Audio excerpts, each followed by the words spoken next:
ti beson që gjuetia është motivi që i ka çuar të dyja palët aty? Ajo gjë që e bëri të madhe është fakti që çfarë element është dhe çfarë bën rastësia. Pra një biznesmen italian. Që llojnë këto personazhe me influencë të madhe lokale. I Qeren Braçi ka qenë drejtori i Usjellës së Tiranës. Drejtori i Usjellës së Tiranës. Në kohën që Erion Vilia ka qenë kryetar bashkie, ka qenë drejtori i Usjellës së Tiranës. Pra, këto janë personazhe me ndikim dhe prandaj u gjet shpejt video kryeministri Tërmet Peçi, Graman Zhruçi, u bë puzzle-i.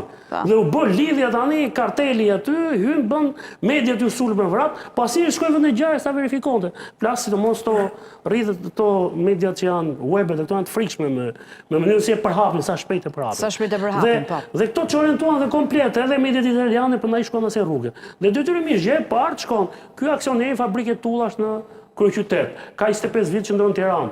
Ortakët e këtij janë këta personazhe që këta kanë këtë mbështetje politike dhe këtë të kaluar, dhe me njëherë krua ideja që aty kemi të bëjmë me diçka të organizuar. Dhe prandaj shkuan gjithë dërmthes, se për dera kishin shkuar ata, por shkuan dërmthes tek historia që ka ndodhur kështu. Dhe nuk u prit ose nuk u verifikuan një nga një se gjë, para fillim të jetë dyshimi që a ka ndodhur, si ka ndodhur ngjarja. Tani vinte ngjarja vetvete. Ato rrugët aty janë shumë të ngushta në fakt. Dhe jo natën, po dhe ditën, do të jesh i kujdesshëm kur ke një makinë përballë, sepse do të dalësh se s'bën nga rruga që të këmbesh me makinën tjetër. Pra që ta lejosh dhe tjetrën që... E kanë kursyer një pllëm asfalt ata, si duket, e mungon, duket që mungon. Por, fakti që ato janë bërë, e kanë bërë atë zonën gjatë që ka lëvizje. Tani, personi nga Mesapliku, që ka hyrë në këtë territorin, Mesapliku i Vlorës, ne flasim për territor të Tepelenës. Pra, ka hyrë në atë zonë, fillimisht, sepse ai nuk është i çmendur që ka bërë atë, por ai ka patur një konflikt. Do më thënë, është konfliktuar më saktë, se nuk besoj që ka pasur gjë të mëparshme, por është ose ka debatuar me djemtë e Qeren Braçës. Dhe me sa duket, ajo e ka bërë që të shkojë të marrë atë armën. Tani, me qenë se më ka rastis me marrë ajo lloj arme, mbaj mend dikur është bërë një tender, edhe Ministria e Brendshme shkoi blen sa Remington sniper për Enea. Dhe komandanti i Eneas nuk i pranonte. Në fakt ato ishin nga Remington ishin, i kishin blerë Maqedonia ata me tender, i kishin blerë lirë fare. Ato ishin për të vrarë ujë. Ujërit? Po, ujërit, derra tegër, dhe prandaj ka atë lloj predhe. Policia që donte këto? Ku shkon për gjë, e di që këtë lloj predhe e mbante Belçiku dikur. Ajo është armë që nëse ti vret derë tegër një njeri e ke palosur me se s'bën. Pra nuk bëhet dallimi, pra një armë, po vrau derrin e vret dhe njeriu po thua. Domethënë, dhe ajo ka dhe gjë tjetër, duke qenë e pajisur me optik, siç e ka patur ai, i jep mundësinë atij që të godasi në distancë. Dhe prandaj pesa ka gëzhojnë shumë të madhe, duke si gëzhoj i karabinës model 56. 5 mm, 5.8 cm. Pra, ajo është armë edhe pse ai mund ta nxjesë armë gjuetie, nuk është armë sportive, është armë gjuetie, dhe duhet të kesh leje, nuk e di, është pajisur si e ka marrë në dorë atë armë. Armë të tjera, pastaj i pash me 6 është ajo, Franki duhet të jetë tjetra arma që ka përdorur ai. Dhe ai është kthyer, i ka pritur për shkak këta dhe janë vonuar se kanë i ka mbaruar karburanti, pa. E keqja tjetër është ngjarja ka ndodhur momenti që ka ardhur dhe babai e Qeremi, ka ardhur dhe italiane, se s'ka qenë italiane ty. Po. Dhe kur kanë filluar të shtënat, ata kanë kaluar në panikë, edhe pse marrën gjau ishin ata, po nuk u ka shkuar mendja se s'bën dot gryka aty, është kaq e ngushtë, sa është shumë e vështirë. Edhe me armë gjau të thjesht po t'ishte ai, me çifte Baikal që ka tek fyshet, prap të fik atje se s'ke nga shkon. As të hiqesh dot mbrapa, as ecën dot përpara. Dhe pozicioni po ta shikoni edhe në pamje ku del aty, është terreni shumë i thyer. Thash aty s'ke nga shkon. O del për kuç, o del për progonat, ose grykën këtej e kishte zënë ai, dhe makinat as nuk ktheshin dot mbrapsht. Pra ata kanë bërë zgjidhje më të shpejtë. Në panikë sipër, kanë zbritur makinat për të fshehur armës. Arma godet gomën dhe diskun e makinës, prandaj gomat e çara aty, dhe i shkon në rikoshet këtij në një arterie shumë të rëndësishme, aty dhe mungesa, ajo që the ti po të shkoni më shpejt. Shiko, edhe nuk shkon dot shumë shpejt aty, se ngjarja ndodh në 12:30 natës. Para herë aty ka dhe ca zona që janë si gropa, që s'ka as val fare, po marrin me qenë faktin se në vendin ku ka ndodhur ngjarja ka patur val. Ka patur val. Në 12:30 natës, në panikun se ata se ka pas mendje më herë për të reaguar. Ka distancë nga Tepelena dhe imagjinoni tani spitalin e Tepelenës çfarë ndihmë mund t'i ofrojë, mund të jetë ambulanca si inventar, mund të jetë për si furgon, po nuk i ka pajisje brenda. S'ka pajisje, s'ka dhe personelin. Po, jo të gjitha ambulancat, sepse spitalet e qytetet vogla kanë ngelur tilla, kanë ngelur thjesht urgjencë janë ato.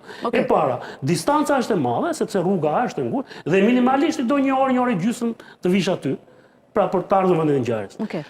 Makina, njëra nga makinat ka qenë pa karburant, makina tjetër ju çargoma dhe s'kan patur mundësi pra për ta çuar për ta transportuar. Çojnë në kohën e dur.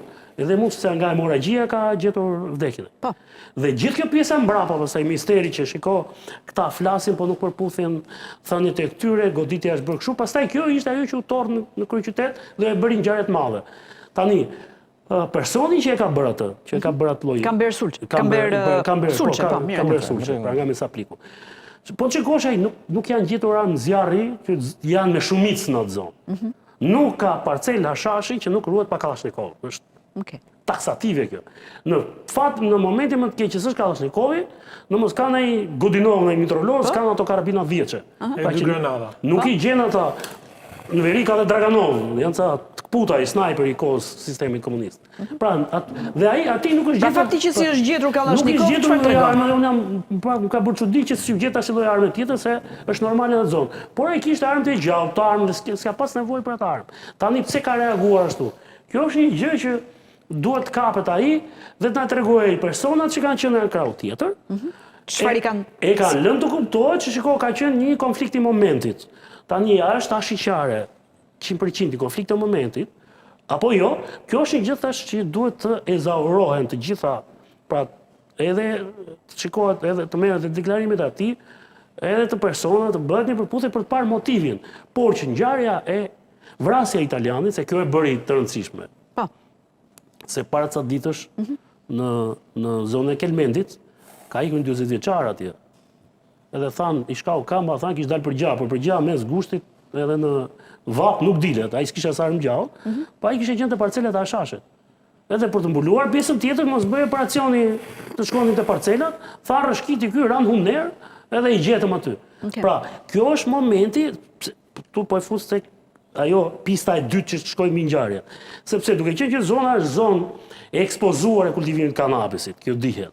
Së dyti, është momenti kur kanabisi është ose në fazën e korrjes, që është tetori, ose në fazën e përpunimit, fundi shtatorit, fillimi tetorit. Dhe është ky problematiku që ky momenti problematik që vin ta vjedhin, ta grabisin, ndodhe kjo që, por në rastin konkret kjo përjashtohet, sepse personat që janë aty nuk merren me këtë lloj aktiviteti, janë në fazë tjetër, në moment tjetër. Nuk ka nevojë të merren me këtë aktivitet dhe ka qenë tepër me sa ka ngelur zonë. Thashë edhe punëtor, sot atje është problem se nuk gjen dot punëtor për të punuar. Madje një pjesë i marrin emigrant, edhe i çojnë atje për të punuar, qoftë dhe 1 muaj, qoftë dhe 2 muaj.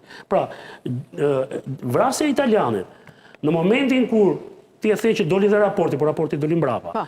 Pra e bëri i dha shumë zhurmë dhe shumë i hom ngjarje, sepse është shumë e rëndë kur humb jetën një biznesmen i huaj i cili ka investuar në Shqipëri. Nuk ndodhin shpesh në Shqipëri, nuk ka ndodhur kaq shpesh. Për shfat të mirë, po. Ne në fakt nuk kemi edhe shumë biznesmen që investojnë këtu, të huaj. Pra kujtoj që kur është vrarë biznesmeni italian i fabrikës së pucëve në Tiranë, në 87 në Banami. Pra, u vra këtu tek mos gaboj diku afër aty tek fabrike birrës dhe u Banami. Kishte rrogat e punëtorëve, ai dolën në grabitën. Pra, kjo i dha thash këtë smundon tjetër. Për fat të mirë ngjarja u zbulua shpejt. Dhe zbulimi i shpejt dhe duhet se s'bën edhe arrestimi i personit, se ajo do ta ajo ato do pyet zotin Nibrej. Ajo plotson të gjithë kuadrin. Tani, në rastin konkret, a kemi të bëjmë dhe kjo është gjëja që shqetëson opinionin publik. A është vërtet kërcënim të lëvizjes në atë zonë është problem? Unë kam lëvizur ditën natën e përdor shpesh e pëlqej shumë atë zonë. Kam visa nga dushti, nga katranët atje, dhe thash është momenti tani që është e kjo pjesë, qofse dikush ka mbjell, pra është në pikën finale që rrin dhe rojet atje tërkohës. Pra rrin dhe monitorojnë, se çdo lëvizje ndryshim grabisin, por nuk kanë kaq shumë ata të kultivuar.